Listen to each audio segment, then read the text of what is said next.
নজর রাখবো পরবর্তী সংবাদে। ত্রিপুরা সরকারের সমাজ কল্যাণ দপ্তরের পরিচালনায় সেক্ষেত্রে পেনশনার আবাসে দুর্নীতিগ্রস্ত বাসায় এখানে থাকা বয়স্ক অভিভাবকরা অভিযোগ আশ্রয়ের যিনি ইনচার্জ অনিতা সাহা এবং ধীরেন্দ্রনাথ চক্রবর্তী, পাশাপাশি প্রীতিশী দেবনাথ সহ এখানকার কর্মীরা মিলে আশ্রয় পেনশনারদের বিভিন্ন ধরনের মানসিক নির্যাতন করছে। পাশাপাশি ম্যাচে বাবদ তাদের দেওয়া টাকা নয়ছয় করা হচ্ছে এমনটাই অভিযোগ, এবং তাদের উপর ভাড়া বাবদ ৩,০০০ থেকে ৪,০০০ টাকা বাড়িয়ে দেওয়া হয়। তাদের অভিযোগ তাদেরকে খাদ্য দেওয়া হয় সেটা অতি নিম্নমানের, পাশাপাশি এত সবকিছু তাদের উপরে চাপিয়ে দেওয়া হয় সেটা তাদের পক্ষে অনেক কষ্টকর। তাই গতকাল রাত থেকে পেনশনারদের আবাসিকরা তারা মিটিং করে এবং তাদের দাবি দাওয়া তারা তুলে ধরেছেন। কি রয়েছে বিস্তারিত বিষয় শুনুন।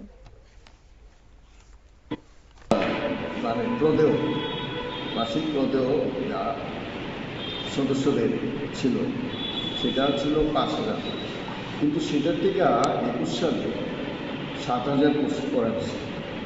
২১ সাল থেকে ৭,০০০ টাকা করে আদায় করে এখানকার আবাসিকদের কাছ থেকে আদায় করে এই হারে টাকা উদ্বৃত্ত রয়েছে, এবং সেই উদ্বৃত্ত টাকা কিন্তু এখানকার যিনি ম্যানেজার হিসাবে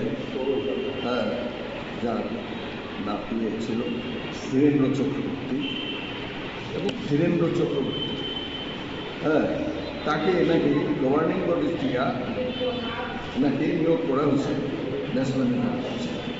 ধীরেন্দ্র চক্রবর্তী। আবার বলো।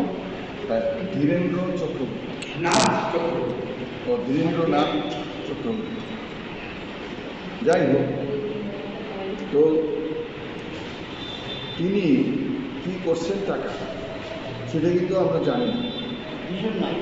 কারা কারা এর সঙ্গে যুক্ত ছিল, কিভাবে টাকা শেয়ার করা হতো। অর্থাৎ এক্ষেত্রে যে বিষয়ে জানা গেছে, আবাসিকের পেনশনার কমল রায় চৌধুরী তিনি আজকে এই বিষয় নিয়ে জানিয়েছেন, এবং গতকাল রাতে তাদের মধ্যে মিটিং হয়েছে এবং তারা দাবি তুলেছেন এখানকার ইনচার্জ সহ সকলকে যতদিন না বদলি করা হচ্ছে এবং সুষ্ঠু কমিটি গঠন করা হচ্ছে ততদিন পর্যন্ত তারা প্রতিদিন এইভাবেই রাস্তার পাশে আন্দোলন চালিয়ে যাবে। নিয়ে নিচ্ছি ছোট্ট একটি বিজ্ঞাপন বিরতি, সঙ্গে থাকুন।